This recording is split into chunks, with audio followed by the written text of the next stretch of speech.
The soldiers regained their strength, they stood firm, and slowly they pushed back. This was not just war, this was leadership in action. As the conflict continued, both sides faced heavy challenges. The land itself became part of the war, supply lines were cut, communication became difficult, resources were limited. This was not just a test of strength, it was a test of endurance. Tipu Sultan understood that victory would not come from a single battle. It would come from persistence, from never giving up, from adapting to every situation. And so, he continued to fight day after day, battle after battle. But even as the war continued, something else was happening, something deeper.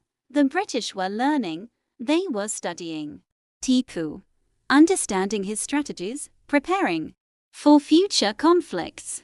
This was not the end. It was only the beginning, because the war between Mysore and the British East India Company would grow even larger, more intense, more dangerous, and soon it would reach a point where everything would be at risk. The kingdom, the people, the future. As the sun set over the battlefield, casting long shadows across the land, Tipu Sultan stood silently.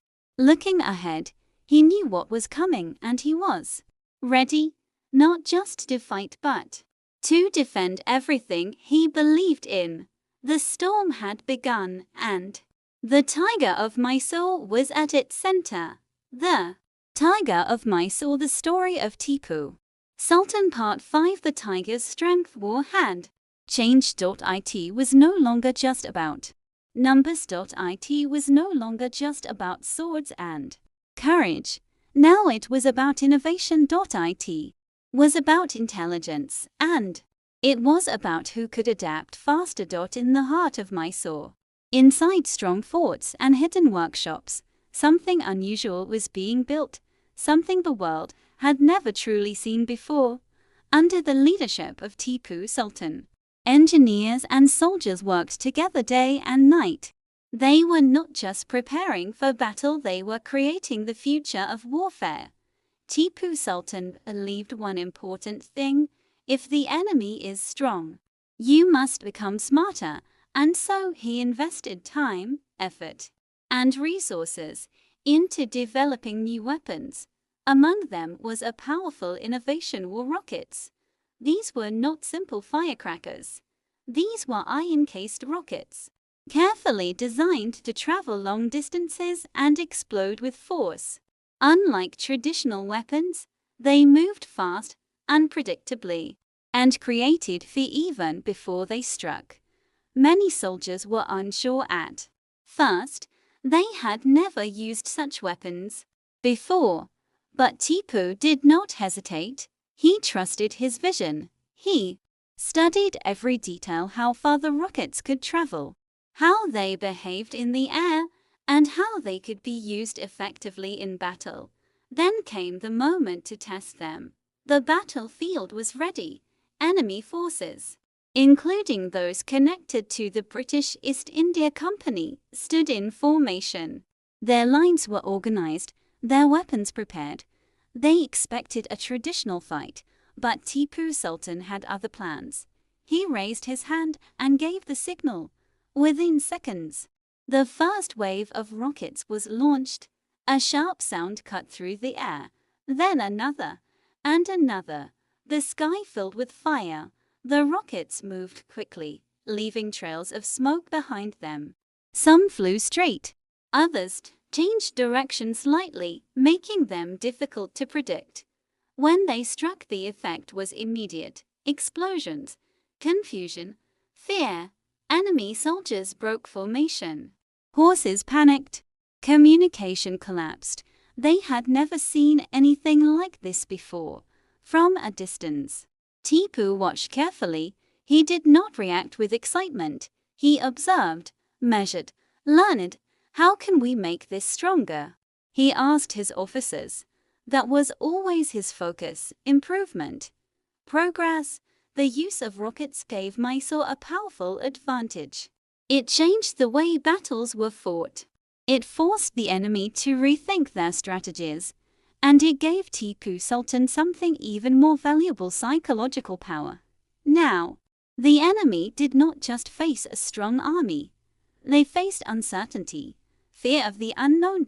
As word spread about these new weapons, the reputation of Tipu Sultan grew even stronger. He was no longer just a brave leader. He was seen as a dangerous innovator, a thinker, a ruler who could not be easily defeated. But Tipu did not stop there. He continued to strengthen his army. He improved training methods. He made sure soldiers were disciplined, organized, and ready for any situation. He believed that a strong army was not just about weapons.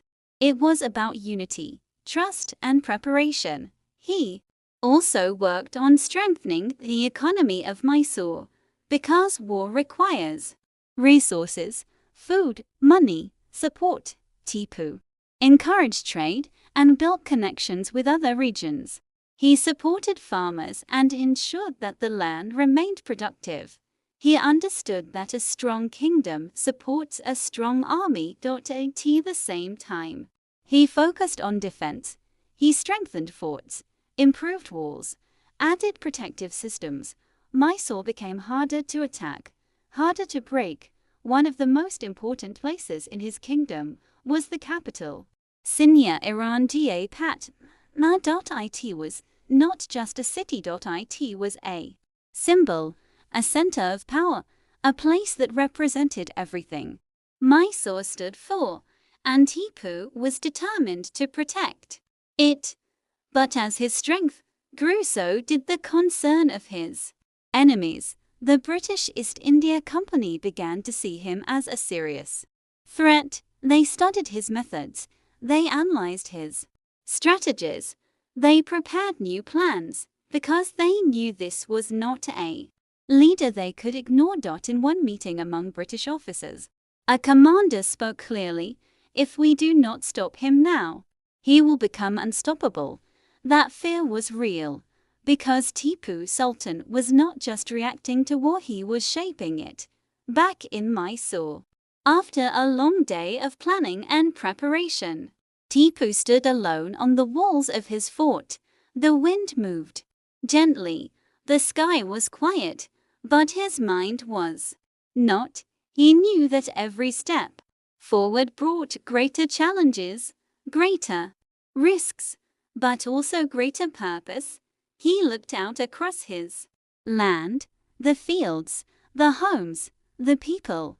"This is what we protect," he said softly. "Not power, not pride, but people, their lives, their future." And for that, he was ready to fight, with strength, with intelligence, and with the heart of a tiger. But even the strongest tiger faces danger, because far away, new alliances were forming, plans were being made, and a storm even greater than before was beginning to rise. The Tiger of Mysore. The story of Tipu Sultan. Part 6. Power, leadership, and vision. War had shaped him, but ruling a kingdom that required something more. Strength alone was not enough. Victory in battle did not guarantee peace, and Tipu Sultan understood this better than most. As the conflicts continued across the land, Tipu began to focus not only on fighting enemies but on building a stronger kingdom from within. Because he knew one truth: a powerful army comes from a stable and prosperous land. In the capital city of Srirangapatna, life moved with purpose. Markets were active, traders traveled across regions, and the sound of daily life filled the streets. But behind this movement was careful planning. Tipu Sultan was not a ruler who sat quietly in a palace. He was involved, present, aware. He studied reports from different parts of his kingdom: agriculture, trade, economy, and security. He listened to advisors, But he also made his own decisions. He believed in order, in discipline, in progress. One of his key focuses was agriculture. He knew that farmers were the backbone of the kingdom. Without food, there would be no strength. Without support, there would be no stability. So he introduced systems to improve farming. Irrigation methods were strengthened. Land was managed more carefully. Farmers were encouraged to grow more crops. This increased food production, and with it confidence. Next, he turned his attention to trade. Mysore was in a strong position, with access to important routes and valuable goods. Tipu wanted to expand this advantage. He encouraged trade with other regions and even with distant lands. He understood something important: trade brings not only wealth, but connections. And in times of war, connections can become powerful allies. Tipu also introduced changes in administration. He worked to organize the system of governance more efficiently. Officials were expected to perform their duties honestly. Corruption was not tolerated. He wanted fairness, justice, and accountability. Because a ruler is not just a commander of armies but a protector of people. At the same time, Tipu Sultan maintained strong discipline within his military. Even during times of relative peace, the army remained prepared. Training continued. Weapons were improved. Strategies were updated. He believed that preparation during peace prevents defeat during war. But beyond all this, Tipu had vision. He did not see Mysore as just a kingdom. He saw it as a symbol of independence, a land that stood strong without foreign control. And this belief guided his decisions. However, leadership is never simple. As Tipu strengthened his kingdom, challenges began to appear. Not all rulers in India shared his vision. Some were cautious, some were afraid, and some chose to align themselves with the growing power of the British East India Company. These alliances created pressure, because now the threat was not only from outside but also from within the region. Tipu understood the danger. He knew that unity was breaking, and when unity breaks, enemies grow stronger. In one important meeting with his advisors, the atmosphere was serious. "They are building alliances against us," one advisor said. "They are afraid of your strength," another added. Tipu listened quietly. Then he spoke. "Strength alone does not create enemies," he said. "Fear does." The room fell silent. "If they fear us," he continued, "it means they do not understand us." He paused for a moment. "Or they have chosen a different path." These were difficult realities. Because not every battle is fought with weapons. Some are fought with decisions, with loyalty, with trust.